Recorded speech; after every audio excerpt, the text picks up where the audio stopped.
Olha só, hoje eu queria compartilhar com vocês uma mensagem da Palavra de Deus, mas antes de abrir o texto bíblico, queria só confessar uma coisa para vocês. Eu tenho muita raiva dos concursos de Miss, mas não é por nada, é porque eles simplesmente deturparam todo o valor do Pequeno Príncipe. Então ficou ainda mais cafona você dizer que você gosta de ler O Pequeno Príncipe. Mas eu, além de gostar de ler O Pequeno Príncipe, eu gosto do filme do Pequeno Príncipe. Então, assim, eu sou quase uma Miss. Eu vejo ali um monte de coisas. E essa última versão, que é uma versão francesa, para mim eles atingem ali o ápice da perfeição de um filme de animação. São dois traços diferentes e tal. É uma coisa que para mim é especial. E ele, para mim, é especial desde o fato de que ele ressignifica aquela história nos dias atuais, e ele fala sobre temas tão importantes e caros a qualquer pessoa. Né? Se você se despir um pouco desse preconceito que eu também tenho com os concursos de Miss, você vai ver que ali tem alguns princípios interessantes que você pode fazer relação com as Escrituras. Mas uma das cenas que eu acho que essa última versão de 2015 foi mais feliz é uma cena em que ela mostra quando o Pequeno Príncipe começa a viajar ali por aquele seu universo fantasioso. Ele começa a encontrar alguns planetas que têm os seus próprios donos, e aqueles planetas têm as características que os seus donos mais amam e mais prezam. É como se cada um de nós pudéssemos, em algum momento, criar o nosso próprio mundo e construir o nosso mundo à nossa imagem e semelhança. Se você viu o filme, não é spoiler, você sabe que não deu certo para ninguém criar um mundo, criar um reino da sua própria maneira, a sua imagem e semelhança. E se você quiser saber mais, é bom ver o filme que você vai descobrir. Mas eu acho interessante como ele trata desse assunto, desse fato de que nós estamos sempre tentando construir um mundo com as nossas regras, com a nossa maneira de enxergar, com a nossa moral, com as nossas atitudes, com os nossos princípios, e assim nós estabelecemos a nossa cosmovisão. Nós começamos a enxergar e a viver o mundo ao nosso redor. Essa é a nossa inclinação natural, né? Nós começamos a viver esse mundo como se ele fosse nosso, como se ele fosse todo feito por nós, para a gente e somente a gente. Não dá certo para ninguém. Hoje eu queria conversar com vocês sobre o reino de Deus. Nós cantamos agora há pouco a oração que Jesus ensinou aos seus discípulos, a oração que nós chamamos de Pai Nosso. Mas hoje eu queria concentrar as nossas atenções num ponto específico dessa oração. Para isso eu peço que você abra, por favor, a sua Bíblia no Evangelho de Mateus, no capítulo 6. Nós vamos ler apenas o versículo 10. Mateus, capítulo 6, versículo 10. Quem está sem Bíblia, Marcos está distribuindo ali com o Fábio, é só fazer um sinal, ele está chegando lá. Mateus, capítulo 6, ok. Versículo 10.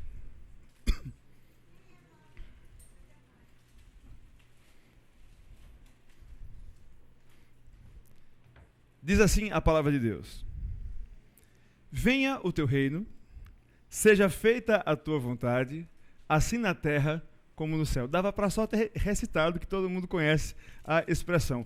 Vamos dizer todos juntos? Venha o teu reino, seja feita a tua vontade, assim na terra como no céu. Vamos orar?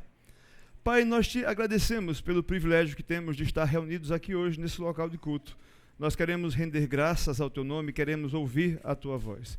Para isso nós pedimos que teu Santo Espírito nos ilumine, abra o nosso entendimento para ouvir aquilo que o Senhor tem para nos ensinar hoje. Que a tua palavra seja viva, transformadora e nos aproxime de ti. É assim que nós te oramos, em nome do teu Filho Jesus. Amém. Nós acabamos de ler aquele trecho que nós podemos considerar como o cerne, como o núcleo mais importante da oração que Jesus ensina aos seus discípulos. Nessa oração, Jesus pede: venha o teu reino, seja feita a tua vontade, assim na terra como no céu.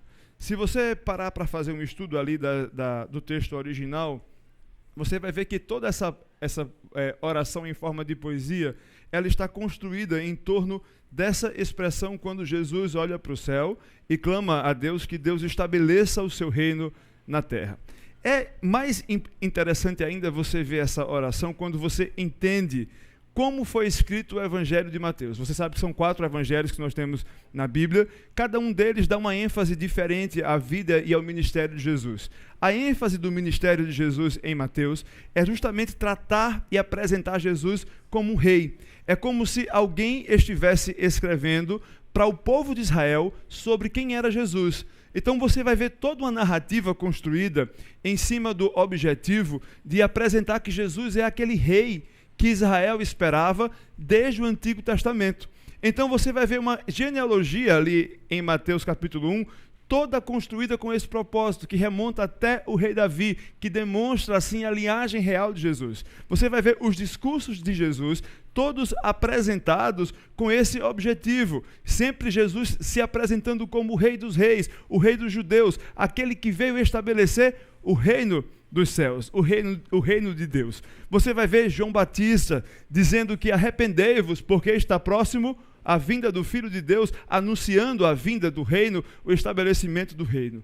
Se havia algo que o povo de Israel, que conhecia as Escrituras do Antigo Testamento, esperava e anelava, era justamente a vinda, muito obrigado, Tereza, a vinda e o estabelecimento do reino de Deus na terra.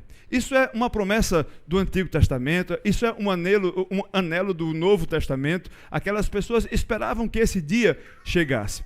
A grande questão é que Israel esperava um reino diferente daquele que Jesus veio estabelecer. Israel esperava um reino político, uma revolução. Alguns judeus queriam até uma revolução armada. Eles queriam se ver livres daquela opressão do Império Romano a qualquer custo, de qualquer maneira.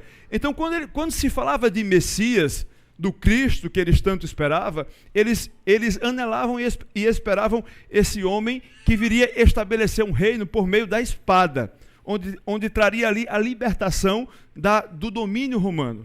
E eis que surge um nazareno de temperamento tranquilo, sereno, porém duro quando precisava ser duro, que ao mesmo tempo que realizava milagres, perdoava pecados, trazia palavras duras sobre juízo, sobre salvação e sobre vida eterna, e que pregava um reino bem diferente daquele que aquelas pessoas esperavam.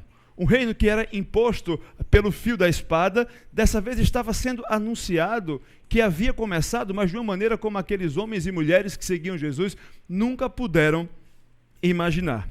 É no meio dessa narrativa sobre rei e reino que Jesus um dia sobe numa montanha, num monte, e ali começa a pregar. Eu gosto sempre de imaginar cenas, minha mente é muito imagética. Então eu vejo que Jesus sobe naquele monte, e sempre onde ele andava, imagine se fosse hoje, não seria diferente, as multidões afluíam, iam atrás dele. Por quê? Porque ele fazia milagres, né? Ele ressuscitava mortos. A grande maioria daquelas pessoas não estavam interessadas no discurso de Jesus.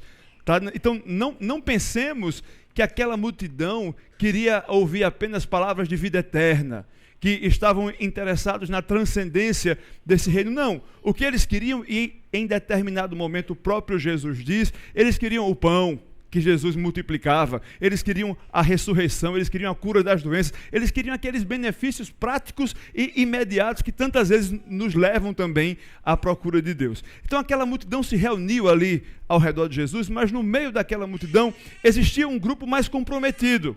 Era com esse grupo que Jesus investia e gastava mais tempo. Você vai ver que no meio daquela multidão, Jesus em determinado momento separa 70. Dos 70 ele separa 12. Dos 12 ele separa 3. E o que é fantástico é que algumas vezes, no meio da multidão, Jesus fala para a multidão, fala para os 70, fala para os 12 e fala para os 3 de uma vez só. É como se ele, com um tiro só, atingisse todo tipo de gente que estava ali naquela audiência. É numa audiência heterogênea desse jeito que nós vemos Jesus apresentar como é que se vive no reino. Lembra que essas pessoas esperavam o rei, esperavam que Jesus fosse o rei, o líder dessa revolta armada que estabeleceria ali o reino de Israel de volta. E eis que Jesus começa, lá em Mateus capítulo 5, a discorrer sobre como é esse reino. E como é que ele começa esse sermão que nós chamamos de Sermão da Montanha? Ele começa falando sobre quem é feliz nesse reino. Ele fala sobre os bem-aventurados, aqueles que são mais que felizes. E ali ele começa a subverter toda uma lógica que as pessoas cultivaram durante séculos, e ele começa a demonstrar que o reino não é exatamente aquilo que elas estão pensando. Ele começa a demonstrar que o reino é além e mais profundo do que simplesmente uma revolução ou um estabelecimento pelo fio da espada do reino de Deus. Não era sobre Israel, não era sobre judeu, não era sobre política. Era sobre uma ética que movia e transformava os corações.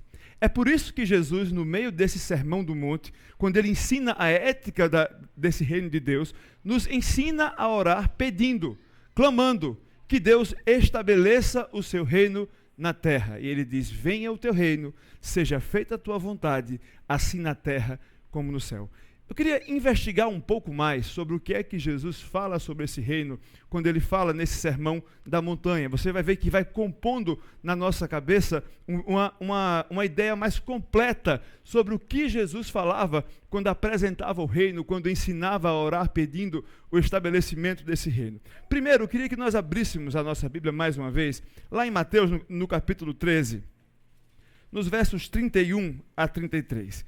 Lembre de uma coisa, Jesus está falando para discípulos, para a multidão e para seu círculo mais íntimo. Então, por meio de parábolas, ele conseguia falar para todo mundo. E algumas vezes ele explicava aquela parábola para o seu círculo mais íntimo. Aqui em Mateus capítulo 13, no versículo 31, nós vemos uma dessas parábolas. Quando Jesus diz assim: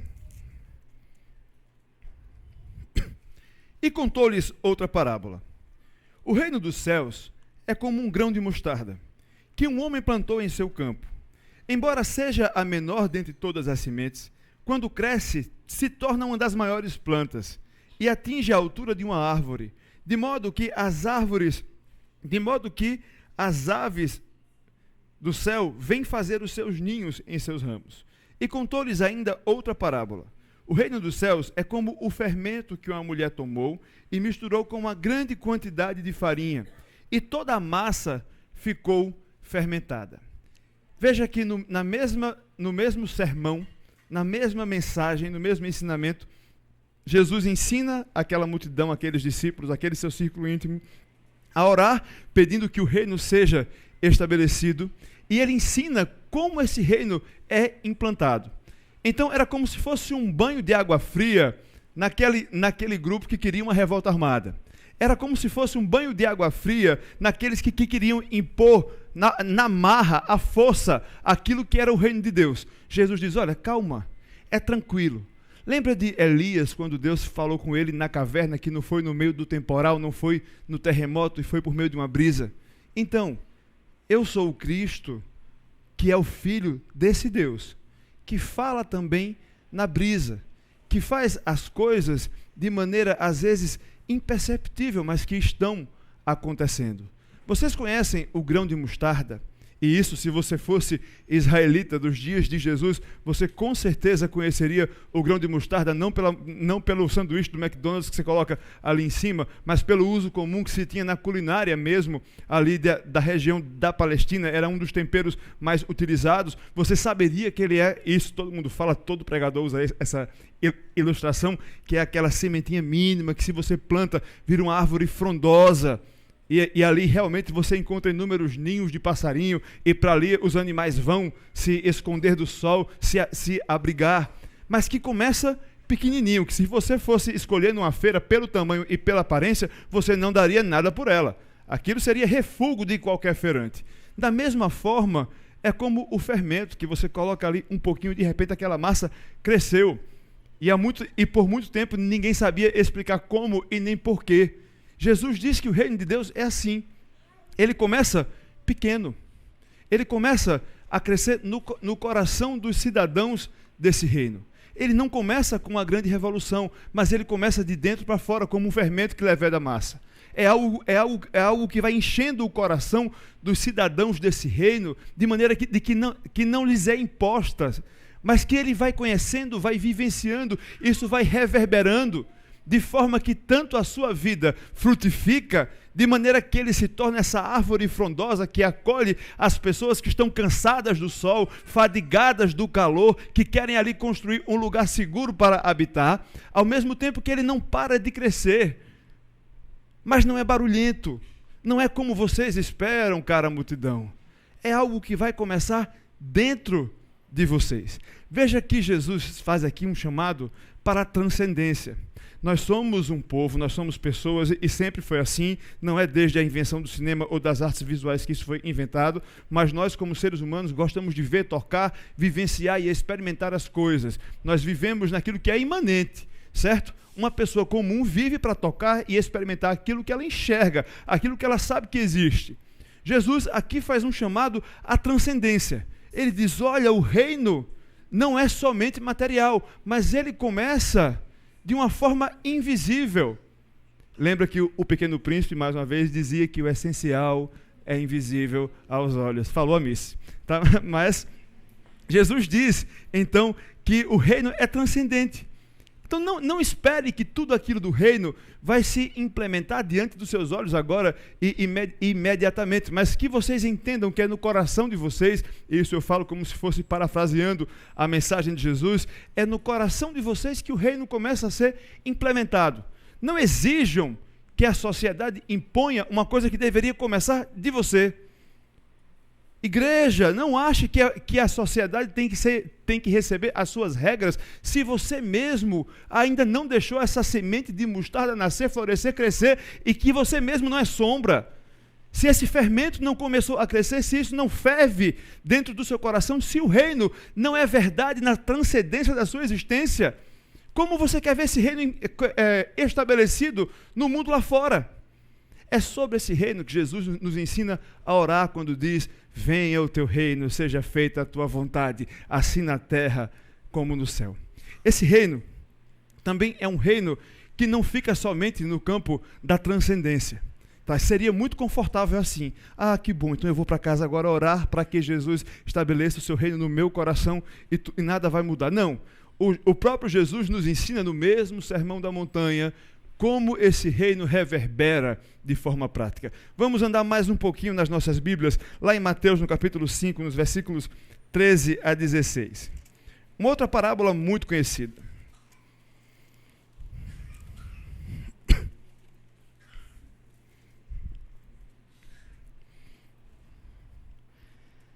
Quando Jesus diz mais uma vez assim, vocês são o sal da terra, mas se o sal perder o sabor, como restaurá-lo?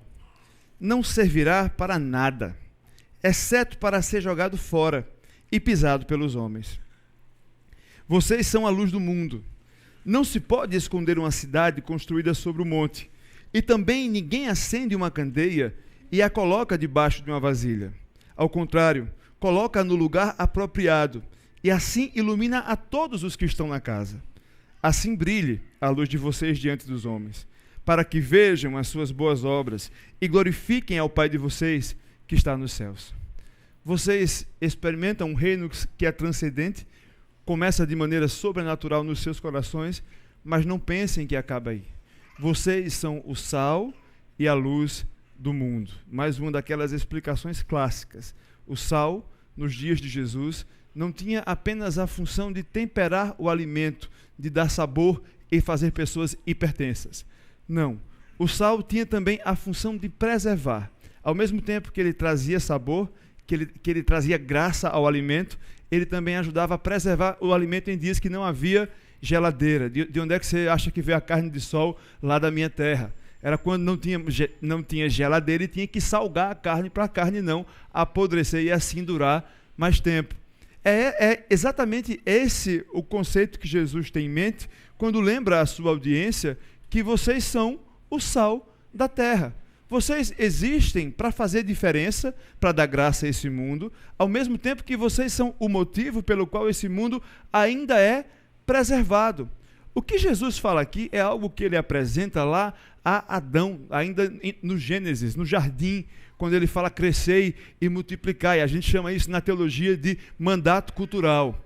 É a responsabilidade que o povo de Deus tem de fazer e de cuidar da criação de Deus, de fazer preservar, de fazer multiplicar-se as pessoas, o cuidado às pessoas, a restauração dessa criação. Às vezes a gente acha, e aí é um ensinamento que o pastor Ed René Kivitz sempre fala, ele diz que existem duas concepções de mundo. Né? Uma das concepções de mundo é a concepção mundo, igreja, Éden. É como se, ou melhor, Éden, mundo, céu. É como se simplesmente nós que nos consideramos igreja estivéssemos aqui numa antessala de espera do reino dos céus. Então nós nascemos, sabemos que tudo é pecado, tudo ao nosso redor é corrompido pelo pecado, e nós estamos aqui apenas lutando, chamando gente para entrar no céu, e a nossa passagem aqui por esse mundo é um grande fardo que precisamos carregar, esperar, enquanto isso aqui não passa, porque o que vale mesmo é chegar lá no céu e esperar assim a eternidade.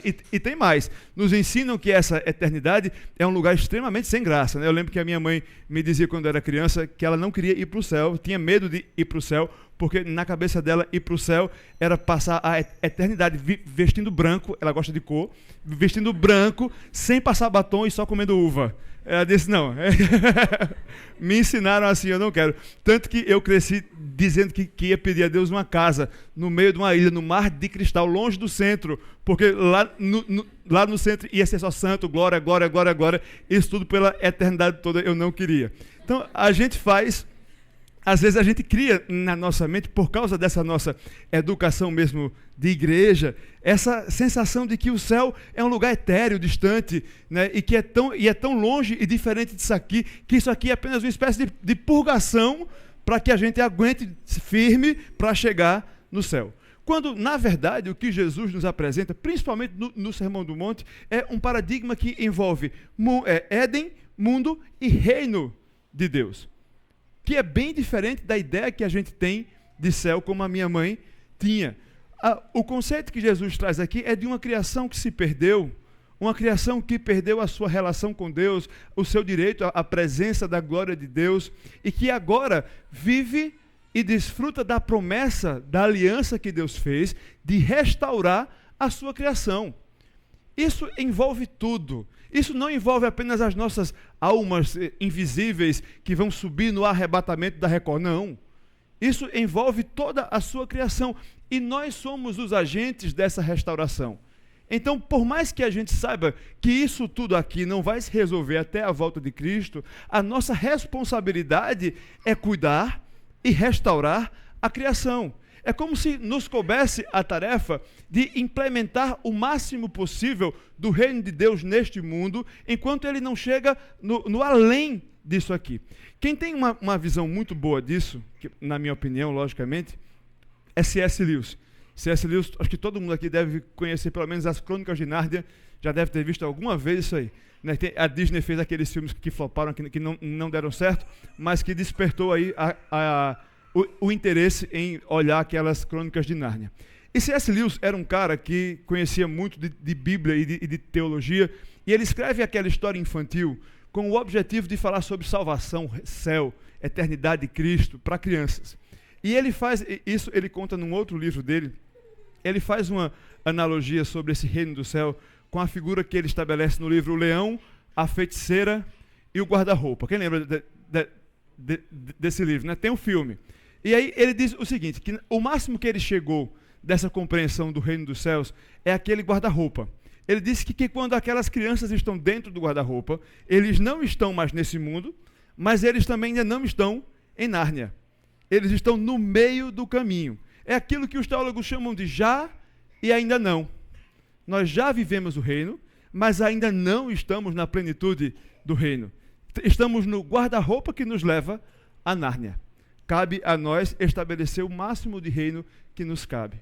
É sobre isso que Jesus fala quando lembra que vocês são o sal e a luz do mundo. É responsabilidade de vocês. Quando vocês oram, venham o teu reino.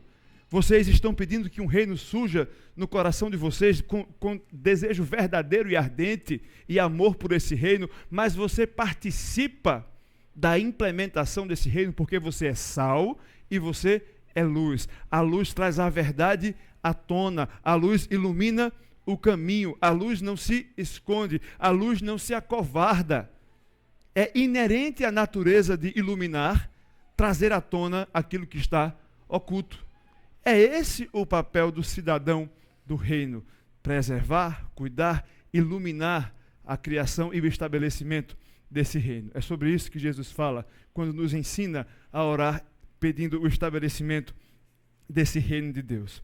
Esse reino subverte a lógica comum do nosso mundo decaído em pecado. Vamos ver uma outra figura que Jesus usa, uma outra parábola que Jesus usa no mesmo Sermão da Montanha, no capítulo 6, nos versículos 19 a 21.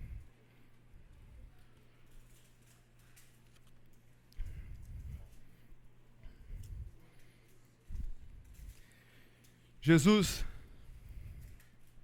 diz assim para nós e para os seus discípulos: não acumulem para vocês tesouro na terra, onde a traça e a ferrugem destroem, e onde os ladrões arrombam e furtam. Mas acumulem para vocês tesouros nos céus, onde a traça e a ferrugem não destroem, e onde os ladrões não arrombam nem furtam. Pois onde estiver o seu coração, aí também estará o seu tesouro. Eu não sei se essas palavras de Jesus tinham a mesma força que tem hoje aos nossos ouvidos.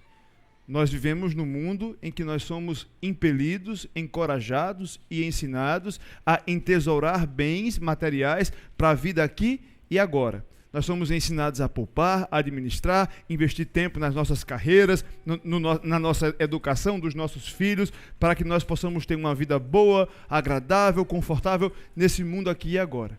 Jesus, quando fala sobre o reino de Deus, lembra que as coisas não são bem desse jeito. Ele lembra que, na verdade, quando a gente pensar em guardar alguma coisa, pense no reino de Deus, na eternidade. Onde está o coração de alguém, está o seu tesouro. Portanto, veja que a relação vai se montando. O reino já começou. Não quer dizer que eu não possa adquirir bens materiais, que eu não possa pensar em conforto, mas isso não é admissível se for exclusivo para alguém que é cidadão desse reino dos céus. Lembra que ele é sal e luz do mundo, ele faz diferença. Ele é alguém que está preocupado com quem está ao seu lado. É alguém que simplesmente não deixa passar incólume o sofrimento alheio. É alguém que um dia leu a carta de Tiago, onde ele diz: olha, aquele que sabe fazer o bem e não faz, está pecando. É alguém que não fecha os olhos para o problema do imigrante, do refugiado, das causas sociais, daquilo que nos corta o coração, e tantas vezes a gente só escolhe virar a cara. Jesus está aqui ensinando para essas pessoas que os valores são outros, que os nossos investimentos não são para agora, que aquilo que nós temos não é para ser comido pela traça, mas é para ser investido no reino. Ele começa a ensinar para o cidadão do reino que o cidadão do reino vive pensando no reino. Veja que não é algo tão simples. Essa é uma promessa que Deus faz aos seus filhos desde Gênesis, o estabelecimento do seu reino. Agora ele chegou. Como ele funciona? Não funciona de uma maneira que uma pessoa comum, uma pessoa que nunca conheceu Jesus, possa conceber ou entender, porque nós somos feitos para o aqui e para o agora, para olhar, tocar, experimentar e cheirar. E agora eu estou falando de um reino transcendente, de um reino onde eu tenho responsabilidades, de um reino onde os valores são invertidos. O que é que acontece com alguém que ele pode vivenciar o reino dessa maneira e dessa forma? O próprio Jesus ensina sobre isso, mas dessa vez lá em João, no capítulo 3, nos versículos 3 a 5. Você pode abrir sua Bíblia lá, por favor? João.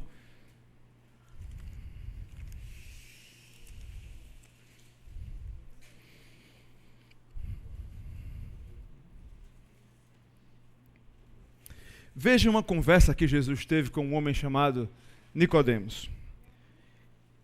Em resposta, Jesus declarou: digo-lhes a verdade. Ninguém pode ver o reino de Deus se não nascer de novo. Perguntou Nicodemos: como alguém pode nascer sendo velho.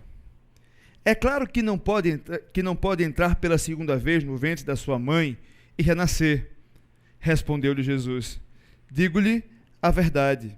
Ninguém pode entrar no reino de Deus se não nascer da água e do Espírito. Jesus fala sobre novo nascimento. Além de tudo isso que nós já sabemos sobre o reino de Deus, nós aprendemos que no reino de Deus nós somos transformados. A nossa essência é de tal maneira, sofre de tal maneira o impacto do encontro com Jesus, que a nossa maneira de enxergar o mundo, entender os valores, vivenciar a moral, é transformada. Quando Jesus fala de novo nascimento, ele usa aqui uma figura, uma expressão que, se você fosse um bom judeu da época dele, você iria conhecer: nascer da água e do Espírito. Muita gente tem tentado explicar isso de maneiras diferentes. Por exemplo, dizem que nascer da água é quando a bolsa estoura e aí nasce o menino. Certo? É sério.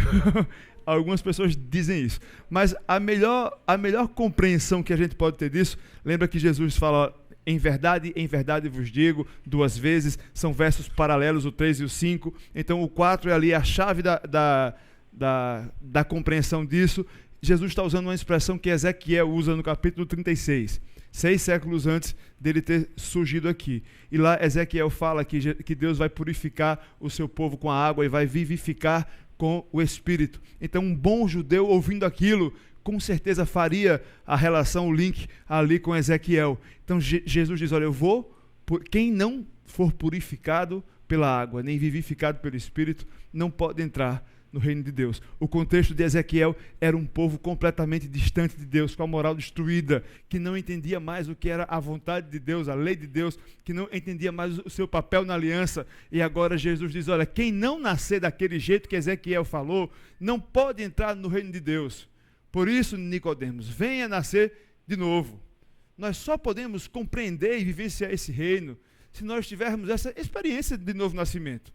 Se um dia nós entendermos que nós precisamos e fomos transformados pelo Espírito Santo de Deus.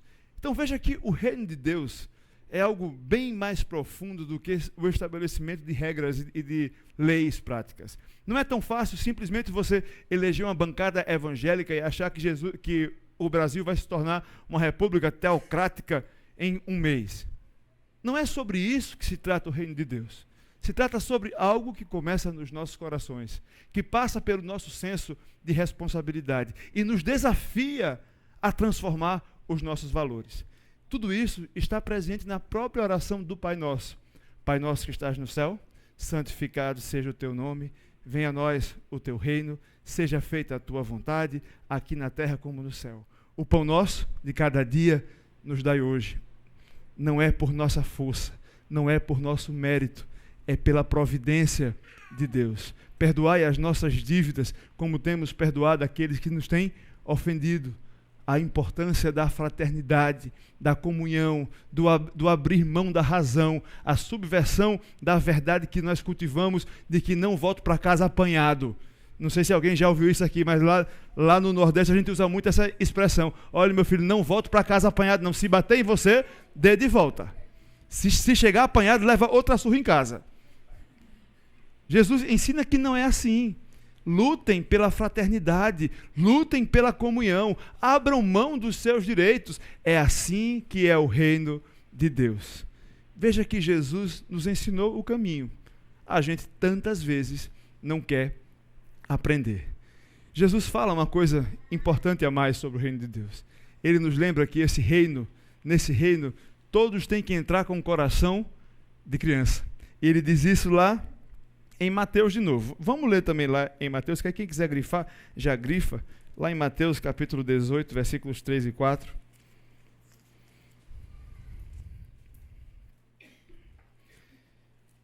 Quando Jesus diz o seguinte: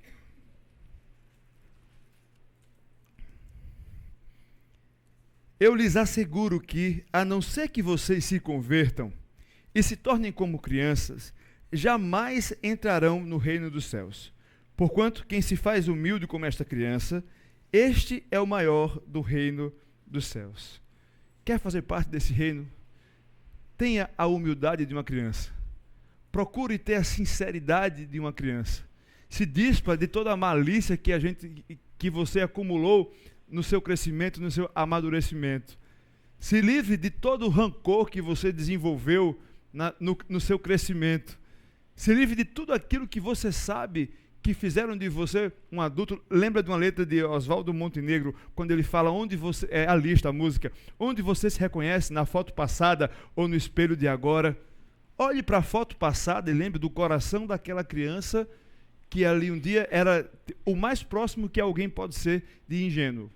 É assim que entra alguém no reino de Deus. É assim que alguém pode fazer parte desse reino de Deus. E aí, mais uma vez, citando o Pequeno Príncipe, ele diz o seguinte: o problema não é crescer, é esquecer. O problema não é crescer, é esquecer. Nós não somos mais crianças. Aquele coração não vai voltar. Mas a atitude precisa estar presente. Não podemos esquecer como é esse coração de criança. É desse coração que Jesus se agrada. É desse tipo de coração que é feito o reino de Deus. Queria convidar você a ficar de pé, para que nós possamos orar em forma de música, essa oração em que nós pedimos que Deus venha estabelecer o seu reino sobre nós. Para isso eu queria chamar aqui mais uma vez a equipe de louvor, que nós possamos responder a Deus aquilo que Ele falou conosco na noite de hoje. Será que nós estamos cultivando os nossos reinos solitários? Será que por mais que nós frequentemos uma igreja, uma comunidade de fé, nós estamos esquecendo que fazemos parte de um reino maior e mais importante do que esse? Será que nós entendemos que o reino vai além de textão de Facebook, mas que começa no nosso coração? Será que nós entendemos a nossa responsabilidade pessoal em ser sal e luz desse mundo?